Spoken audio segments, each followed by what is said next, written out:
Assalamualaikum warahmatullahi wabarakatuh. Kali ini saya akan menerangkan tentang tugas besar praktikum elektronika analog dasar.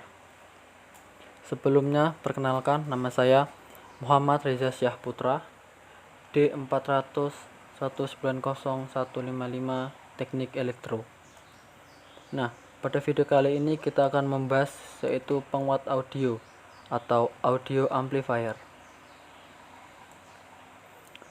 Penguat audio atau amplifier secara harfiah diartikan dengan memperbesar dan menguatkan sinyal input. Tetapi yang sebenarnya terjadi adalah sinyal input direplika atau dikopi dan kemudian direka kembali, reproduce, menjadi sinyal yang lebih besar dan lebih kuat. IC LM386. Nah, IC ini IC yang akan kita gunakan pada penguatan audio. Nah, saya akan menjelaskan secara singkat untuk pin-pin yang ada pada IC LM386 ini. Yaitu kaki pertama, pin 1 adalah pin gain, digunakan untuk menyesuaikan gain amplifier dengan menghubungkan IC ini ke kapasitor komponen eksternal. Pin kedua adalah pin non-inverting, digunakan untuk menyediakan sinyal audio. Pin ketiga adalah terminal inverting atau pembalik dan biasanya terhubung dengan ground. Pin 4 adalah pin ground yang terhubung ke terminal ground system. Pin 5 adalah pin output, digunakan untuk menyediakan audio output yang diperkuat dan bersekutu dengan speaker. Pin 6 terhubung ke daya. Pin 7 digunakan untuk menghubungkan kapasitor decoupling. Dan pin terakhir adalah pin 8 adalah pin pengatur gain. Nah, setelah ini kita langsung ke komponennya. Ini adalah komponen penguatan audio yang telah saya bikin beberapa waktu yang lalu. Nah, yang pertama dari atas yaitu ada input. Input di sini adalah inputan atau audio yang kita masukkan untuk menjalankan bahwa penguat audio ini berjalan atau tidak. Selanjutnya adalah kapasitor kopling. Lalu di sini ada resistor adjustable, yaitu sebagai pengatur presentase yang digunakan. Di atas ada kapasitor dan juga ada VCC atau sumbernya. Ada resistor, kapasitor output dan juga output amplifier dan juga output audio yang nanti kita akan analisa. Setelah itu untuk amplifier IC. Yang pertama,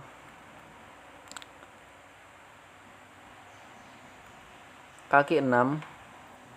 Kaki 6 mendapatkan VCC atau tegangan sumber.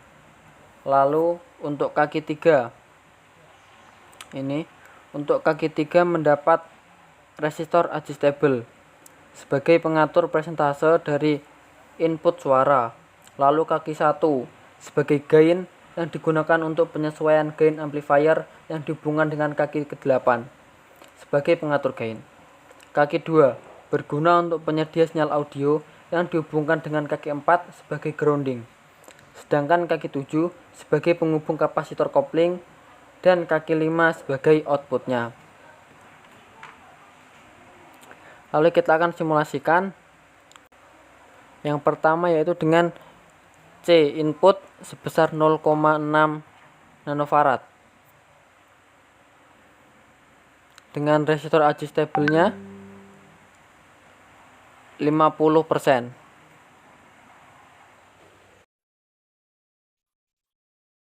I'm only one call away. Nah, itu suara dari input audio analisisnya. Lalu kita berjalan ke output audio analisisnya.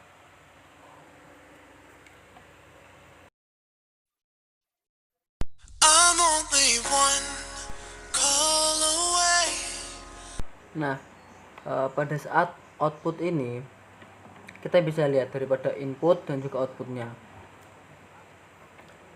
Input audio analisis ini hanya sampai di 500, cuma beberapa yang nyampe 500. Sedangkan pada output audio analisis dia bisa sampai angka 1 ini, yang ini malah hampir dia setara. Selanjutnya kita ke 100, kita lihat inputnya. Nah, sekarang kita langsung ke outputnya saja. Karena apa?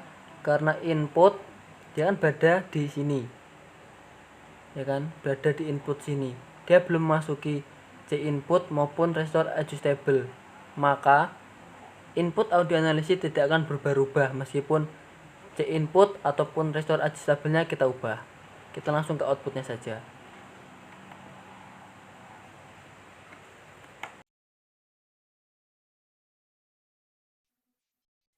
I'm only one call away. Nah, di sini sudah tertampil. Saya akan perbesar.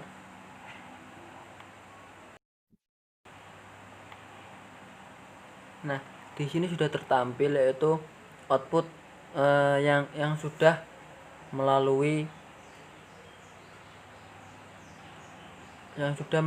pengeras audio.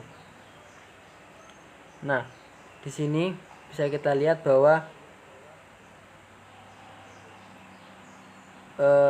semua bisa dilihat dengan sama rata, sedangkan inputnya tidak. Input audio di sini hanya kurang dari 500, sedangkan di sini bisa sampai 1 lebih. Itu menandakan bahwa output audio memang melalui pada pengeras audio.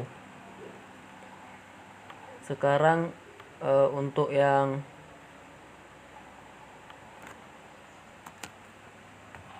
(5,6) dan resistor adjustable-nya kita ambil di 50.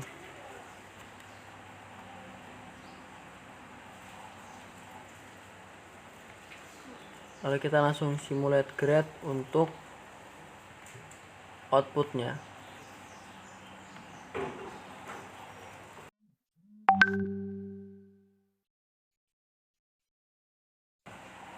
I'm only one call away.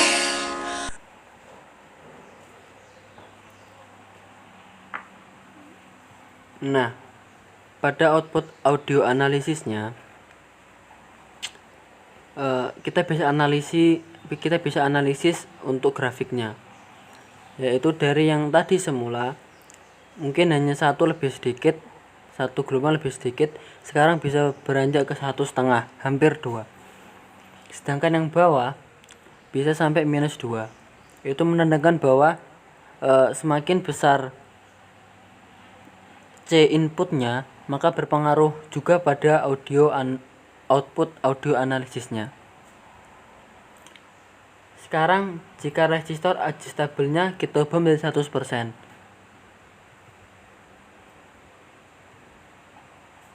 Lalu kita simulate graph pada output audio analisisnya. I'm only one call away. Nah, untuk audio output analisisnya kita bisa menarik kesimpulan jika dilihat dari grafiknya.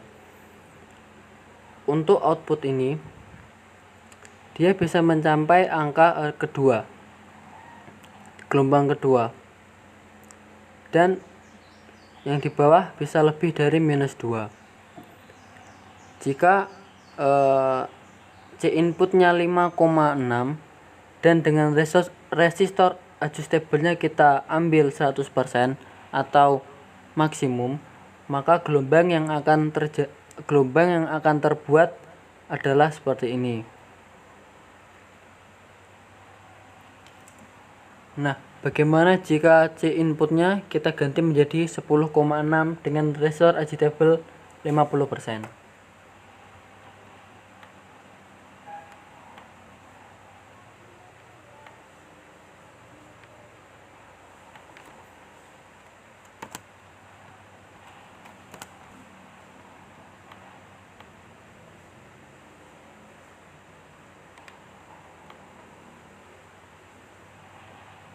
Lalu kita simulate grabkan. I'm only one call away. Nah, pada saat keadaan C input 10,6 dengan resistor adjustable-nya 50%, gelombang output yang terjadi lebih besar daripada gelombang sebelumnya, dimana pada saat gelombang ini dia mencapai minus 2,00 untuk yang bawah dan hampir mendekati 2,00 untuk bagian atas. Kita lihat kita perbandingan dari inputnya.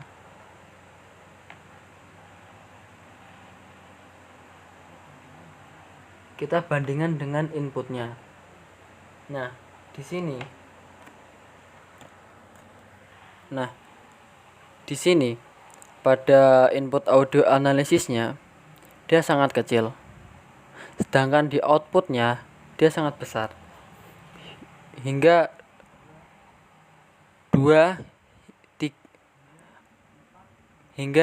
4 sampai 5 kali lipat.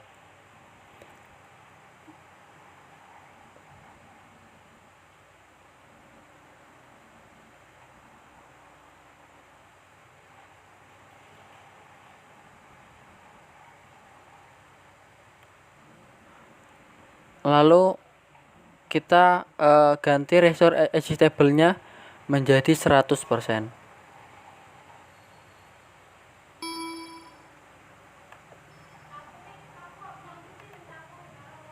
Lalu kita simulate grabkan.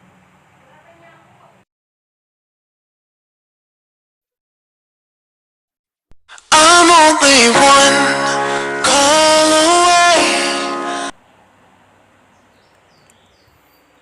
Nah, untuk analisis output audionya, pada output ini kita bisa melihat bahwa gelombang yang dihasilkan cukuplah besar, dengan pada gelombangnya masih terdapat noise, sehingga gelombang ini tidak bisa mulus.